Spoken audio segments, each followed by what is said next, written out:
मराठी अक्षर भारतीच्या पुस्तकातील लेसन नंबर 15 खरा नागरिक हा लेसन आपण या व्हिडिओच्या माध्यमातून पाहणार आहोत। पेज नंबर 55 वरती हा लेसन आहे। लेखक आहेत सुहास बारटक्के। हा लेसन तुम्ही सगळ्यात महत्त्वाचं लेसन म्हणून ऐकायचा नाही किंवा पाहायचा नाही। हा अगदी गोष्ट म्हणजे तुम्ही जशी की स्टोरी ऐकत आहात त्या पद्धतीने ऐकायचा आहे। लेसन शिकवताना भरपूर मी तुम्हाला फोटो चित्र दाखवले आहेत आणि समजावून सांगितले आहे। त्यामुळे लेसन तुम्हाला अतिशय गोष्टीसारखा व्यवस्थित कळणार आहे। फक्त व्हिडिओ स्किप न करता लेसन तुम्ही शेवटपर्यंत ऐकायचा आहे। आणि असे सगळे व्हिडिओ चॅनलवरती अपलोड केले आहेत। नव्याने देखील एक्झाम संदर्भात अपलोड करत राहणार आहेत व्हिडिओज। त्यामुळे चॅनल सबस्क्राइब केला नसेल तर नक्की सबस्क्राइब करा। या लेसनमध्ये नेमकं काय सांगितलं आहे ते मी तुम्हाला सांगते। एक निरंजन नावाचा मुलगा असतो आणि हा मुलगा शाळेत जात असतो। त्याला भडसावळे नावाचे गुरुजी असतात। हा निरंजन अतिशय अभ्यासामध्ये हुशार असतो। त्यामुळे भडसावळे गुरुजी देखील त्याला कायम मदत करत असतात। निरंजनला आई वडील नसतात। तो मावशीच्या इथे राहत असतो आणि मावशीच्या इथे राहताना अतिशय गरीब परिस्थिती असल्यामुळे भडसावळे गुरुजी काय करतात, त्याला जेवणाचे वार लावून देतात। एक दिवशी असं घडतं की रस्त्यामध्ये जाताना सिविक्सचा पेपर असतो, त्याचा नागरिकशास्त्र म्हणजे सिविक्स हा सब्जेक्ट आहे, त्याचा पेपर असतो आणि ह्या पेपरला तो जाऊ शकत नाही कारण रस्त्यामध्ये अशी एक घटना घडते की त्यामुळे तो पेपरला जाऊ शकत नाही। आता पेपरला न गेल्यामुळे परीक्षेत तो नापास होणार आणि भडसावळे गुरुजी फक्त पहिला नंबर आल्यानंतरच त्याला जेवणाचे वार लावून द्यायचं असं ठरलेलं असतं। निरंजनला खूप टेन्शन येतं की आता मला जेवणाचे वार लावून देणार नाहीत आपले जे गुरुजी आहेत, सर आहेत ते, आणि ते नाराज होणार कारण माझा पहिला नंबर येणार नाही, मी परीक्षेला पोहोचू शकलो नाही। तो का पोहोचू शकला नाही हे सगळं आपण लेसनमधून पाहणार आहोत, व्यवस्थित गोष्टीसारखं पाहणार आहोत। त्यामुळे तुम्ही लेसन शेवटपर्यंत ऐका आणि मग कसं याच्यामध्ये तो खरा नागरिक असल्याचं कसं सगळेजण म्हणतात। खरा नागरिक याचा अर्थ असा आहे, नागरिक म्हणजे काय, माणूस।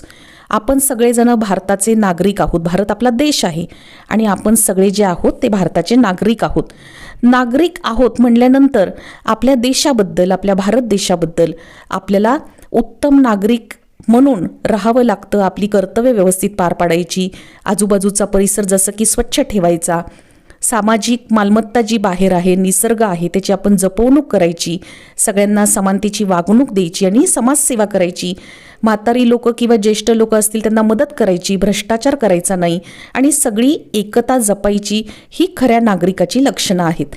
तेव्हा निरंजननी नेमकं असं काय करून दाखवलं की तो खरा नागरिक असल्याचं स्पष्ट झालं, हे आपण लेसनमध्ये पाहणार आहोत। व्यवस्थित तुम्हाला सगळं समजावून सांगणार आहे। लेसन फक्त शेवटपर्यंत व्यवस्थित ऐकायचं आहे। पहा, लेसन शिकवताना हे पण फार महत्त्वाचं आहे की प्रस्तुत पाठात लेखकाने शालेय विषय अभ्यासताना ते फक्त अभ्यासायचे नसून त्यातील मूल्य आचरणात आणायचे असतात, हे निरंजनच्या व्यक्तिरेखेतून स्पष्ट केले आहे आणि निरंजनने दाखवलेले प्रसंगवधान उल्लेखनीय आहे असं सांगितलं आहे। आता आपण लेसनला सुरुवात करूया। पहा,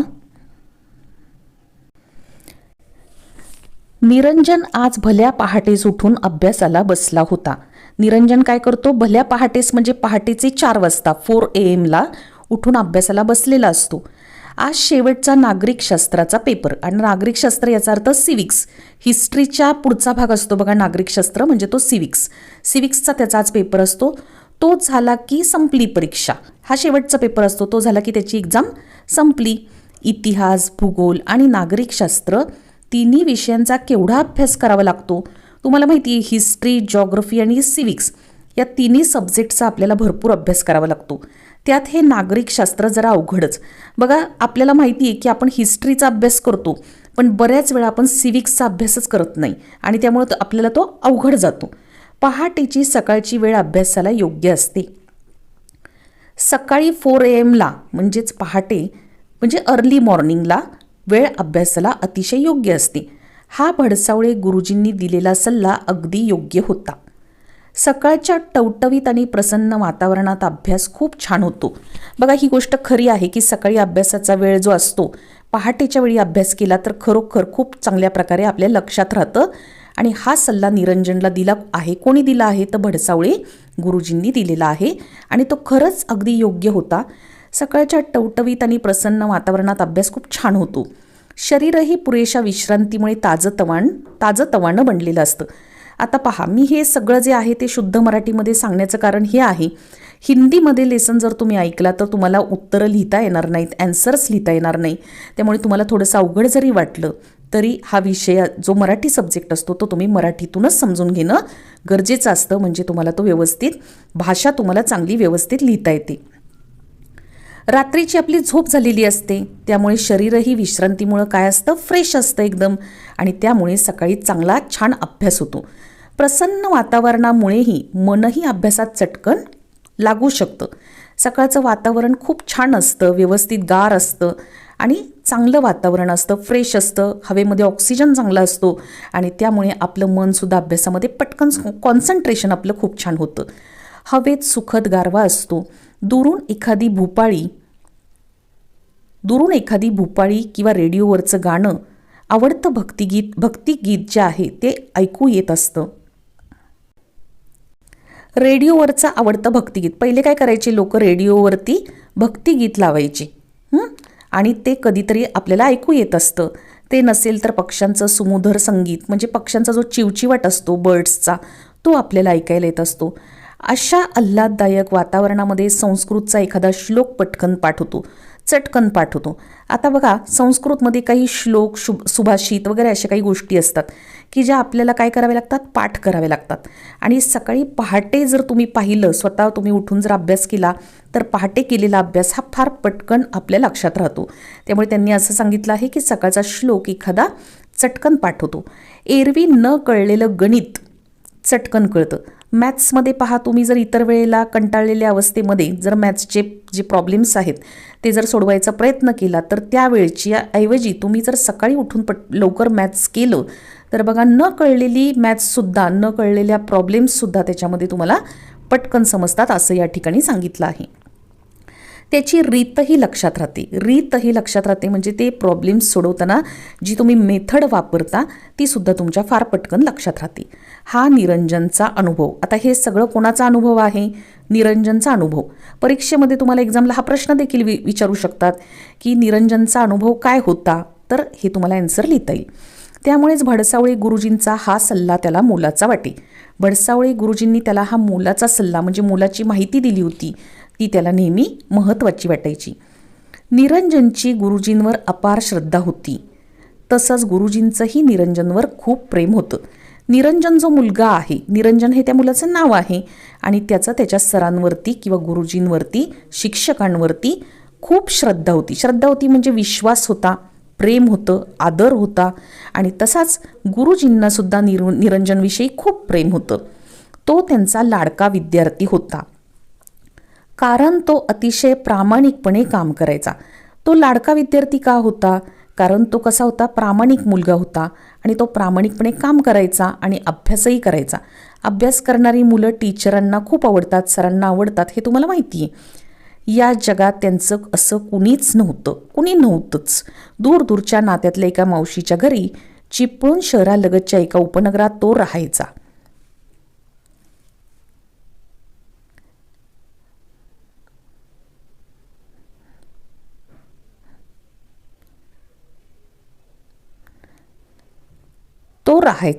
दूर डोंगराच्या पायथ्याशी हे मावशीचं घर होतं. आता पहा, जो निरंजन आहे त्याचं ह्या जगामध्ये असं कोणी नव्हतं, नातेवाईक कोणीच नव्हतं, आईवडीलच नसतात, त्यामुळे काय होतं, नातेवाईक त्याचं असं कोणीच नव्हतं. आणि दूरदूरच्या नात्यातल्या एका मावशीच्या घरी, म्हणजे पहा, खूप दूरदूरचं नातं आहे, खूप सख्खी मावशी, म्हणजे अगदी जवळची मावशी देखील नाही, पण त्या मावशीच्या घरी चिपळूण शहरालगतच्या एका उपनगरात तो राहायचा. हा देखील प्रश्न एक्झामला येऊ शकतो, क्वेश्चन येऊ शकतो की जो निरंजन आहे तो कुठे राहायचा, तर दूरदूरच्या नात्यातल्या एका मावशीच्या घरी चिपळूण शहरालगतच्या एका उपनगरात तो राहायचा. चिपळूण नावाचं शहर आहे आणि त्या शहराच्या साईडला लागून एक उपनगर असतं, तिथे तो राहायचा. गावापासून दूर डोंगराच्या पायथ्याशी हे मावशीचं घर होतं. म्हणजे एखादं गाव असतं त्यापासून सुद्धा खूप लांब असा डोंगर होता, आणि त्या डोंगराच्या पायथ्याशी, म्हणजे डोंगराच्या एकदम खाली त्या मावशीचं घर होतं. आई वडील लहानपणीच वारले. बघा, निरंजनचे आई वडील जे आहेत ते त्याच्या लहानपणीच, तो लहान असतानाच वारलेले असतात. काही दिवस मामाने सांभाळ केला आणि मग कामासाठी म्हणून चिपळूणला आणलं. आईचा भाऊ म्हणजे मामा, त्या मामाने काय केलं, काही दिवस निरंजनला सांभाळलं, पण नंतर मग कामासाठी म्हणून चिपळूणला त्याला आणलेलं आहे. या मावशीकडे आणून सोडलं आणि तोही मुंबईला निघून गेला, तो कायमचाच. आता पहा, मामा काय करतो, या दूरच्या मावशीकडे चिपळूणला त्याला सोडतो आणि सोडल्यानंतर मामा मुंबईला निघून जातो. निघून जो जातो तो कायमचाच निघून जातो. परत निरंजनची आणि मामाची भेटच होत नाही, असं या ठिकाणी आपल्याला सांगितलं आहे. जाताना मोलाचा सल्ला मात्र देऊन गेला. मामाने जाताना एक मोलाचा म्हणजे महत्त्वाचा किमती असा सल्ला निरंजनला दिला आहे. काय दिला आहे हा प्रश्न देखील परीक्षेत येऊ शकतो. रडत बसू नको, शेण गोठा वगैरे जी पडतील ती सारी कामं कर, मावशी देईल ते खा आणि इथंच राहा, मावशी तुला शाळेतही घालणार आहे. मामाने खूप महत्त्वाची गोष्ट सांगितली की आता जी परिस्थिती आलेली आहे त्या परिस्थितीपासून लांब न पळता तू रडत बसायचं नाही. शेण गोठा तुला जी काही कामं ती सांगतील ते सगळं काम तू करायचं आहे. मावशी जे सांगेल ते करायचं, मावशी जे देईल ते खायचं आणि इथंच राहायचं आणि मावशी तुला शाळेतही घालणार आहे, असं मामा सांगतो. मामा गेला तो पुन्हा परतला नाही. मात्र लहानगा निरंजन मावशीच्या घरी प्रामाणिकपणे काम करायचा. आता जो मामा गेला मुंबईला तो काही परत आलाच नाही आणि हा छोटासा निरंजन काय करायचा, मावशीच्या घरी प्रामाणिकपणे काम करायचा. तुम्ही शेवटपर्यंत व्यवस्थित लेसन ऐकायचं आहे, गोष्टीसारखं ऐकायचं आहे. तुम्हाला खूप छान पद्धतीने मी समजावून सांगणार आहे, त्यामुळे स्किप न करता व्हिडिओ शेवटपर्यंत पहा. तुम्हाला परीक्षेत खूप छान ॲन्सर्स लिहिता येणार आहेत आणि पटकन सापडणार देखील आहेत. घरातल्या सर्वांशी त्याने जमवून घेतलं आणि शाळेत नाव दाखल केलं. आता निरंजन काय करतो, परिस्थिती आईवडील वारलेले आहेत, मामा निघून गेलेला आहे असं म्हणल्यानंतर त्यांनी काय केलं, सगळ्यांशी जमवून घेतलं, म्हणजे सगळ्यांना सांभाळून घेतलं. तो सगळ्यांशी व्यवस्थित वागायचा म्हणजे प्रत्येकाचं काम ऐकायचं, बरोबर, जे देईल ते खायचं, पडेल ते काम करायचं, तेव्हाच सगळ्यांशी आपलं जमतं, हे तुम्हाला माहिती आहे. आणि शाळेत नाव दाखल केलं म्हणजे शेवटी शाळेमध्ये ॲडमिशन घेतलं. मावशीची परिस्थिती यथातथाच असल्याने निरंजन वार लावून जेवायचा. आता पहा, ज्या मावशीकडे सोडलेलं आहे ही दूरची मावशी आहे, तिची सुद्धा परिस्थिती यथातथाच म्हणजे नाजूक आहे, कमकुवत आहे, म्हणजे गरीब परिस्थिती मावशीची आहे आणि त्यामुळे निरंजन वार लावून जेवायचा. वार लावून जेवायचा म्हणजे पहा, आज एकाकडे जेवायचं, मग उद्या दुसऱ्या जणांच्या घरी जेवायचं, मग तिसऱ्या जणांच्या घरी जेवायचं, त्यांची कामं करायची आणि मग त्या घरी जेवायला जायचं. असं आठवड्याचे सगळे वार आपण पार पाडायचे, जेवायचे तिथं, असं करायचं, असं आपल्याला या ठिकाणी पाहायला मिळते. पहिल्याच वर्षी त्याची अभ्यासातली प्रगती पाहून भडसावळे गुरुजींनी त्याला थोरा मोठ्यांच्या घरी वार लावून दिले. आता भडसावळे नावाचे गुरुजी निरंजनला असतात. हे भडसावळे गुरुजी काय करतात, त्याची अभ्यासातली प्रगती निरंजनची पाहतात, तो अभ्यासात हुशार आहे हे भडसावळे गुरुजींना कळतं आणि मग ते काय करतात, जी थोडीशी थोरा मोठ्यांच्या घरी म्हणजे श्रीमंत लोक आहेत, ज्यांची परिस्थिती चांगली आहे, अशा लोकांच्या घरी त्याला वार लावून जेवायला जाण्याची संधी ते देतात. दररोज एकाच्या घरी दुपारी निरंजन पाहुणा म्हणून जेवायला जायचा. दररोज एकाच्या घरी, मी मगाशी सांगितल्याप्रमाणे दररोज एका व्यक्तीच्या घरी जेवायला जायचं. निरंजन दुपारी पाहुणा म्हणून त्यांच्या इथं जेवायला जायचा. मग तिथून शाळेत. संध्याकाळी मात्र मावशीकडे जे काही मिळेल त्यावर राहायचा आणि मग संध्याकाळच्या जेवणाला मात्र तो मावशीच्या इथे जे काही मिळेल त्यावर तो राहायचा. सकाळी लवकर उठून घरातली गोठ्यातली सारी कामं आटपून अभ्यासाला बसायचा. बघा, सकाळी लवकर उठायचा, घरातली कामं करायचा, गोठ्यातली म्हणजे गाई म्हशींचा गोठा असतो तिथं शेण काढावं लागतं, झाडावं लागतं, साफसफाई, गोठ्यामध्ये गुरांना चारा टाकायचा म्हणजे गाई म्हशींना चारा टाकायचा, अशा प्रकारची सगळी कामं आटपून तो अभ्यासाला बसायचा. गुरुजींवर श्रद्धा ठेवायचा म्हणजे जे टीचर होते त्यांच्यावर विश्वास ठेवायचा, प्रेम आणि आदरसुद्धा ठेवायचा आणि परीक्षेत पहिला नंबर पटकवायचा. आणि गरीब परिस्थिती असली तरीसुद्धा तो अभ्यासामध्ये मागे राहिला नाही, तो पहिला नंबर मिळवायचा. पटकवायचा म्हणजे मिळवायचा. त्याच्या वह्या पुस्तकांचा खर्च भडसावळे गुरुजीच करायचे. आता पहा, अतिशय गरीब परिस्थिती आहे, मुलगा हुशार आहे, त्यामुळे भडसावळे गुरुजी खूप चांगले होते. त्यांनी काय केलं, त्याच्या वह्या पुस्तकांचा सगळा खर्च ते स्वतः करायला लागले. गुरुजींनी त्याला सांगितलं की जोपर्यंत तुझा पहिला नंबर आहे तोपर्यंतच मी सारा खर्च करीन आणि वारही लावून देईन, नाही तर नाही. गुरुजींचं हे वाक्य लक्षात ठेवून निरंजन झटून अभ्यास करायचा. ह्या पुस्तकातलं म्हणजे ह्या लेसनमधलं हे अतिशय महत्त्वाचं सेंटेन्स आहे किंवा वाक्य आहे. पहा, जोपर्यंत तुझा पहिला नंबर आहे तोपर्यंतच मी सारा खर्च करीन. या ठिकाणी गुरुजींनी त्याला सांगितलं आहे की वर्गात जोपर्यंत तुझा पहिला नंबर येतो तोपर्यंतच मी तुझा सगळा खर्च करणार आहे आणि जेवणाचे वारसुद्धा लावून देणार आहे, नाही तर नाही.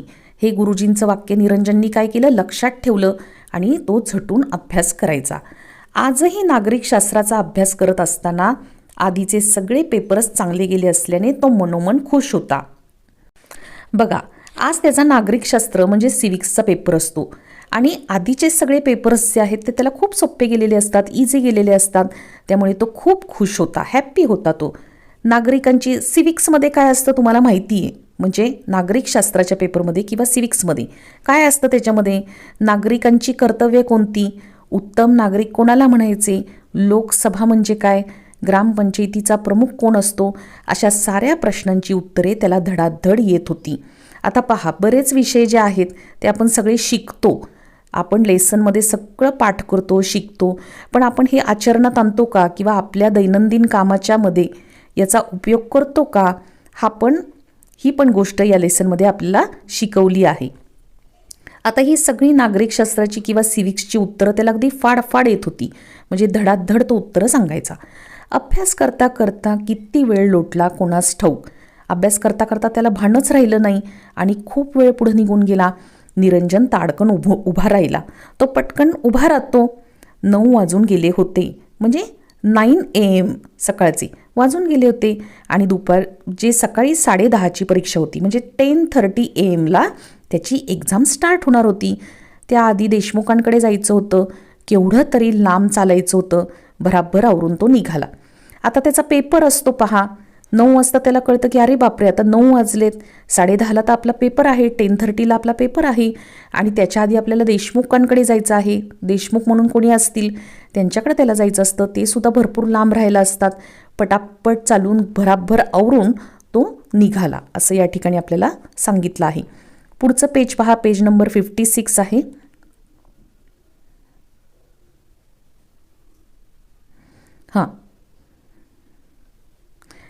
मावशीचं घर गावाबाहेर डोंगर पायथ्याशी, मध्ये एकही नदीही लागायची.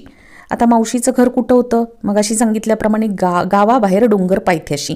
बघा, आकृतीबंध पूर्ण करा किंवा एका वाक्यात उत्तरे लिहामध्ये हे तुम्हाला प्रश्न येतात. मावशीचं घर गावाबाहेर डोंगर पायथ्याशी असतं आणि मध्ये एक नदीही लागायची. मध्येच एक नदी लागते, रिव्हर लागते.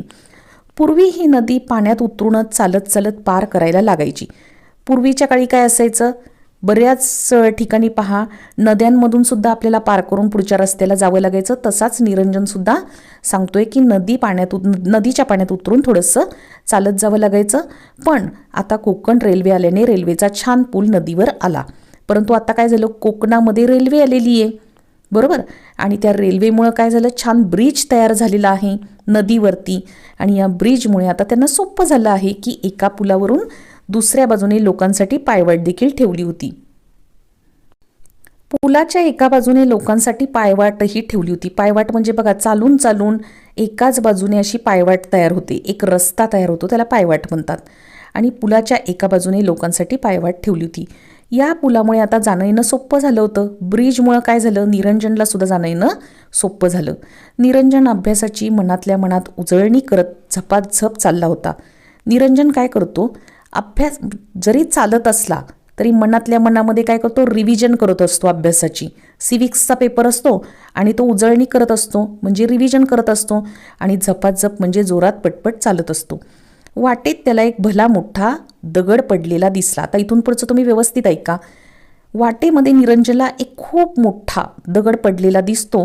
कुणीतरी कामासाठी घेतला असेल आणि पुन्हा तसाच ठेवून दिला असेल असं त्याला वाटतं. त्याला असं वाटतं की कुणीतरी काहीतरी कामासाठी घेतला असेल आणि तसाच ठेवून दिला असेल. निरंजनने तो दगड उचलून बाजूला ठेवला. निरंजन काय करतो, तो दगड उचलतो आणि अगदी रस्त्याच्या मधोमध पडलेला दगड असतो तो थोडासा बाजूला उचलून ठेवतो. त्याला लोकांच्या या बेफिकीर प्रवृत्तीचा भयंकर राग येई.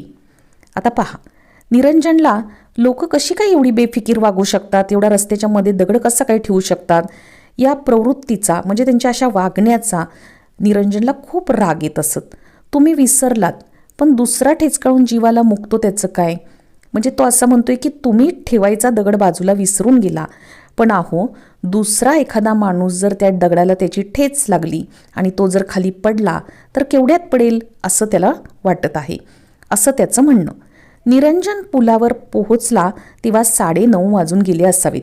आता निरंजन जेव्हा ब्रिजवर पोहोचतो ना तेव्हा 9:30 AM झालेले असतात, म्हणजे मराठीमध्ये 9:30 वाजून गेलेले असावेत.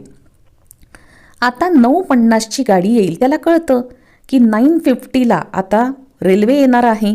धाड धाड धाड आवाज करत दिमाखात पुलावरून जाईल. पुलावरून ही गाडी जाणार आहे. ही कोकण गाडी किती छान दिसते, पण दिसते न दिसते ती लगेच बोगद्यात शिरते. त्याला माहिती आहे की 9:50ला आता ती रेल्वे येणार आहे, अशी छान धाडधाड धाडधाड आवाज करत येणार आहे आणि पुलावरून ही कोकण गाडी किती छान दिसते. बघा, आपल्याला पण एखाद्या ब्रिजवरून जर रेल्वे जात असेल तर किती छान वाटतं, पण ही गाडी काय होते, छान वाटायच्यातच पटकन बोगद्यामध्ये शिरते, असं तो आपल्याला इथे सांगत आहे. काय मजा येत असेल नाही गाडीतून जायला. आता पहा, ह्याचा सगळा प्रवास जो आहे तो चालतच आहे. हा कधी रेल्वेच्या गाडीत बसलेला नसणार आहे, त्यामुळे तो म्हणतो किती मजा येत असेल नाही या रेल्वेमधून जायला. आपणही मोठं झाल्यावर गाडीतून फिरू या विचाराने तो हुरळून गेला. तोच त्याचं लक्ष डाव्या बाजूस रुळाखाली पडलेल्या भल्या मोठ्या भगदाडाकडे गेलं. आता पहा, इथे पण महत्त्वाची गोष्ट आहे. हा काय करतो, तो म्हणतो की आपण पण खूप मोठं झालं की छानपैकी रेल्वेतून फिरूया आणि मज्जा करूया, अशा विचारामध्ये तो मनोमन खुश होतो. बघा, असे बरेचसे विचार असतात आणि ते मनात आल्यानंतर आपल्याला खूप छान वाटतं, तसं त्याला पण खूप छान वाटतं. आणि तेवढ्यात त्याचं लक्ष लेफ्ट साईडला रुळाखाली पडलेल्या एका मोठ्या भगदाडाकडे गेलं. म्हणजे डाव्या बाजूला एक मोठं भगदाड म्हणजे छिद्र पडलेलं असतं, खड्डा पडलेला असतो आणि त्या खड्ड्याकडे, त्या भगदाडाकडे त्याचं लक्ष जातं आणि त्याला वाटतं की हे छिद्र कसलं, रोज नसतं बुवा. बघा, रोजची वाट आहे त्याची, रोजचा रस्ता आहे आणि रोजच्या रस्त्याने जाताना त्याच्या लक्षात येतं हे तर रोज नसतं. असं म्हणत त्यानं जवळ जाऊन पाहिलं तर कोणीतरी कॉन्क्रीट फोडून रेल्वेचे रूळ वेडेवाकडे करून ठेवल्याचं त्याच्या ध्यानी आलं आणि निरंजनला आश्चर्यच वाटलं. निरंजनला तर ते पाहून आश्चर्याचा धक्काच बसतो. एखाद्या कुठल्या तरी व्यक्तीने किंवा कोणीतरी मज्जा म्हणून काय केलेलं असतं तर पहा, ही पण गोष्ट फार महत्त्वाची आहे. हेच लेसनचं मूळ आहे. कुणीतरी काय केलेलं असतं, रेल्वेचा रूळ अक्षरशः ते जे कॉन्क्रीट आहे म्हणजे सिमेंट वगैरे खडीने जे बनवलेलं कॉन्क्रीट आहे ते कॉन्क्रीट फोडलेलं असतं आणि एक मज्जा म्हणून रेल्वेचे रूळ वेडेवाकडे करून ठेवल्याचे त्याच्या लक्षात येतं निरंजनच्या. आता असं जर केलं तर काय होईल, खूप मोठा अपघात होईल हे त्याच्या लक्षात येतं. आणि पहा, त्याला तर आश्चर्य वाटतं. रात्री 2 वाजता शेवटची गाडी इथून जाते. निरंजनच्या लक्षात येतं की रात्री 2 वाजता इथून शेवटची गाडी जाते आणि ही शेवटची गाडी निघून गेल्यानंतर पहाटेच कुणीतरी हा उपद्व्याप जाणीवपूर्वक केला असावा. कोणीतरी गंमत म्हणून किंवा काहीतरी उद्देशाने हा उपद्व्याप म्हणजे हे जे काही उद्योग आहे, चुकीचा उद्योग आहे म्हणून उपद्व्याप असं म्हणलं आहे. हा जो चुकीची गोष्ट आहे ही करून ठेवली आहे, जाणीवपूर्वक केली आहे. आता प्रवाशांनी भरलेली 9:50ची गाडी येईल आणि निरंजन एकदम सावध झाला.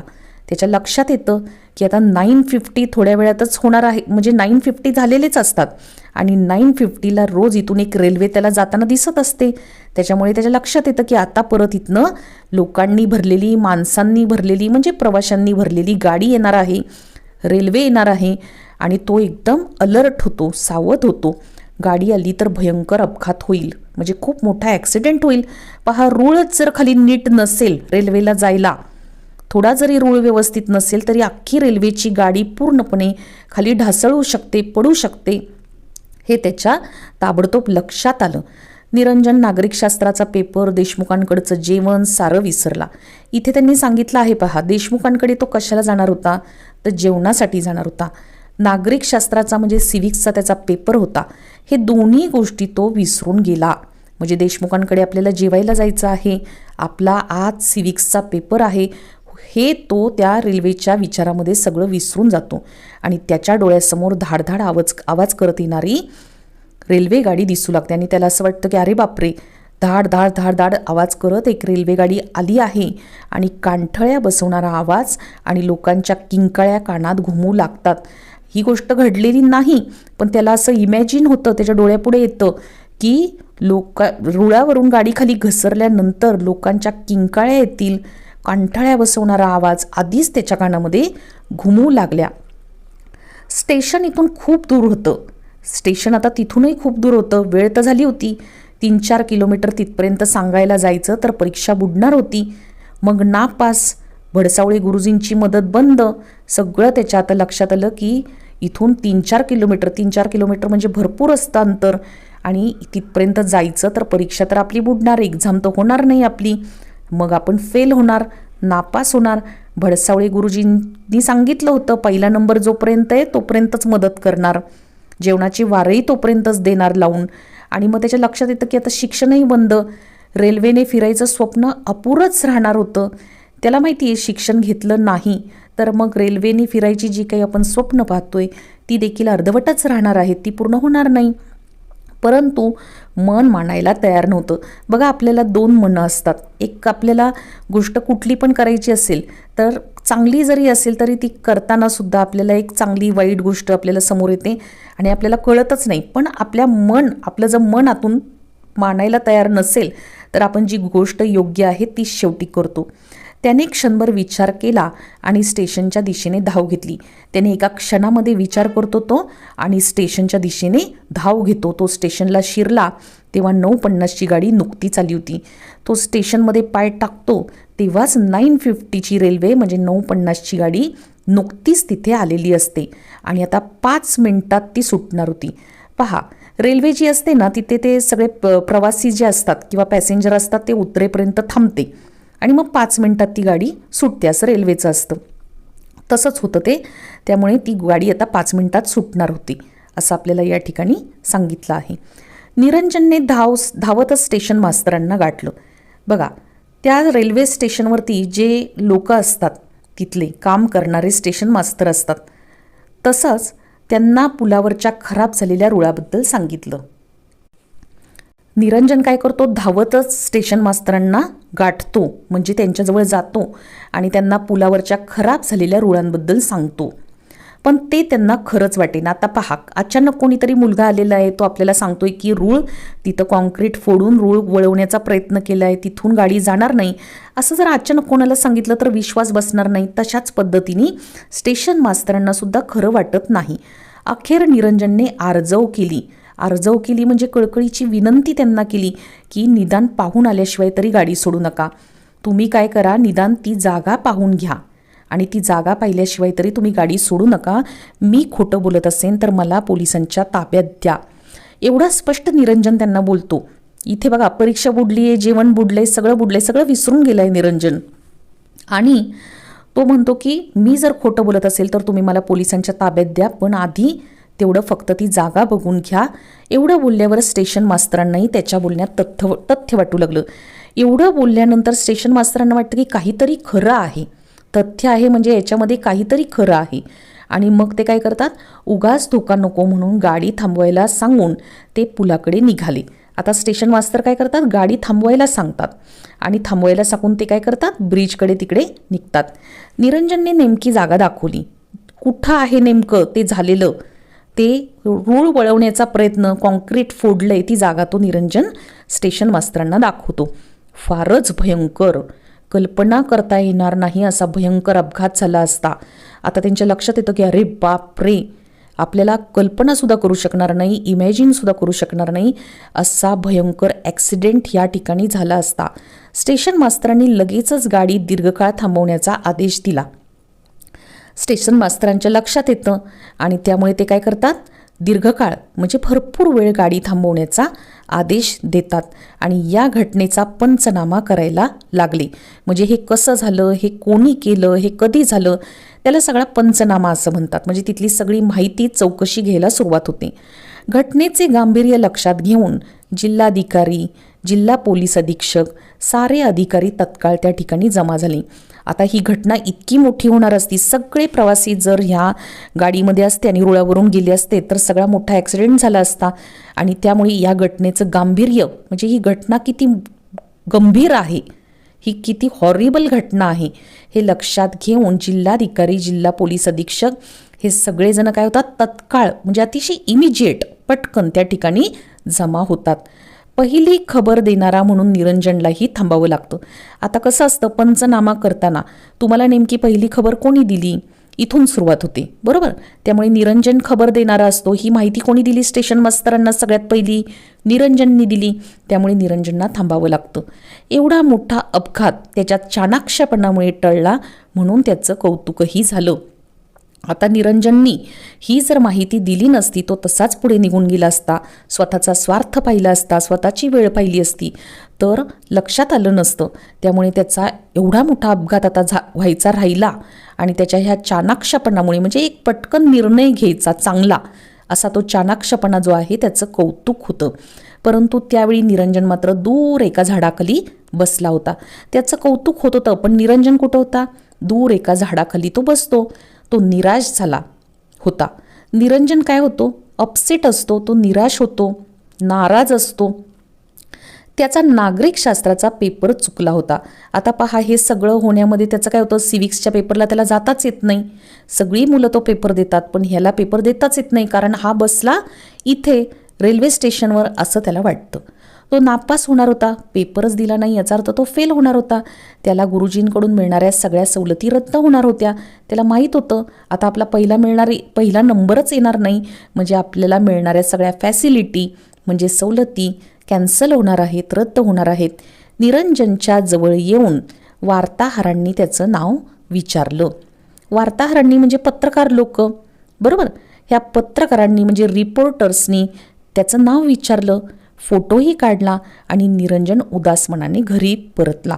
पत्रकार असतात, रिपोर्टर असतात, ते फोटो काढतात, त्याचं नाव विचारतात आणि तरीसुद्धा एवढं सगळं चांगलं होऊन सुद्धा निरंजन उदास मनाने म्हणजे नाराज मनाने काय होतो, घरी पोचतो. आता पुढचं पेज नंबर आहे 57.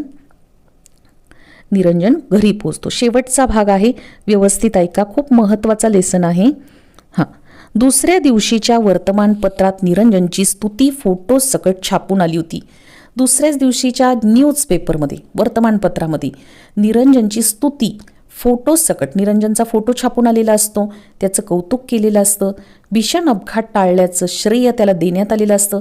एवढा मोठा लोकांचा जीव बघा, रेल्वेमध्ये किती लोक, किती प्रवासी बसलेले असतात आणि या सगळ्या लोकांचा जीव त्यांनी वाचवलेला असतो. त्यामुळे त्याचं काय श्रेय देण्यात आलेलं असतं, त्याचं कौतुक होत असतं. त्या दिवशी मावशीच्या घराकडे मोठमोठी माणसं आली.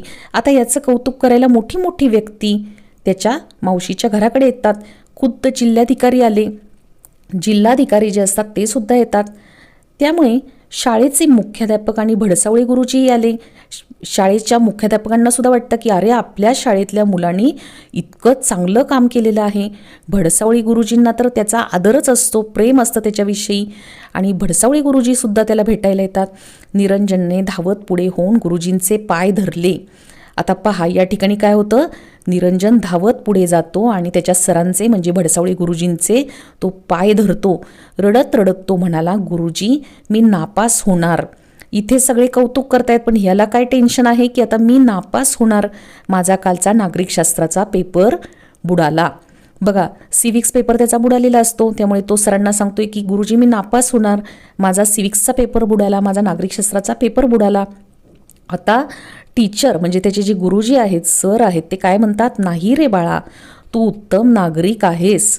ते म्हणतात की नाही, तू काय आहेस, उत्तम नागरिक आहेस, तू खूप चांगला माणूस आहेस, शेकडो माणसांचा जीव वाचवलास आणि नागरिकशास्त्राच्या खऱ्याखुऱ्या परीक्षेत पास झालास. पहा, या ठिकाणी गुरुजी काय म्हणतायत की अरे तू सगळ्या नागरिकांचा म्हणजे नागरिकशास्त्र जे आपण शिकतो, जो सब्जेक्ट आपण सिव्हिक्स शिकतो, याच्यामध्ये नागरिकांची कर्तव्यच आपल्याला शिकवली जातात की आपण काय कर्तव्य करायचं. नुसता पेपर लिहिणं महत्त्वाचं नाही. आज खऱ्याखुऱ्या माणसांचा जीव, खऱ्याखुऱ्या नागरिकांचा जीव तू वाचवला आहेस. त्यामुळे तू खरा नागरिक म्हणून या परीक्षेमध्ये पास झाला आहेस. तुझं वर्ष कसं वाया जाईल असं ते म्हणतात. अरे तुझं वर्ष कसं वाया जाईल, तुला नापास केलं जाणार नाही. हे बघ, शाळेचे सगळे अधिकारी आलेत. ते सांगतात की बघ, सगळे शाळेचे जे सगळे मोठे मोठे अधिकारी आहेत ते सुद्धा आले आहेत. आणि खास बाब म्हणून तुझी नागरिकशास्त्राची परीक्षा उद्या घेतली जाणार आहे. आणि ते सांगतात की अरे म्हणजे तुझी जी सिव्हिक्सची एक्झाम आहे, नागरिकशास्त्राची जी परीक्षा आहे ती उद्या घेतली जाणार आहे. जिल्हाधिकाऱ्यांनी तुला सरकारी वसतिगृहात प्रवेश द्यायचं ठरवलंय. आणि सर त्याला सांगत आहेत की आता तुला काय केलंय, एक बक्षीस म्हणून सरकारी वसतिगृह म्हणजे शासनाचं जे हॉस्टेल असतं, बरोबर, त्या शासनाच्या हॉस्टेलमध्ये म्हणजे वसतिगृहामध्ये प्रवेश द्यायचं ठरलं आहे. आता शासनाच्या एकदा हॉस्टेलमध्ये त्याला प्रवेश मिळाला की तिथं त्याचं राहणं, खाणं, पिणं सगळं फुकट होतं. त्याच्यामुळे त्याला बक्षीस म्हणून तिथे त्याला प्रवेश द्यायचं ठरवतात वसतिगृहामध्ये शासनाच्या. आणि वर वह्या पुस्तकांच्या खर्चासाठी शिष्यवृत्ती मिळणार आहे. शिष्यवृत्ती म्हणजे काय, स्कॉलरशिप. म्हणजे बघा, त्याला शासनाच्या वसतिगृहामध्ये, शासनाच्या हॉस्टेलमध्ये तर प्रवेश मिळणारच आहे. त्याचप्रमाणे वह्या पुस्तकांच्या खर्चासाठी स्कॉलरशिपसुद्धा त्याला दिली जाणार आहे.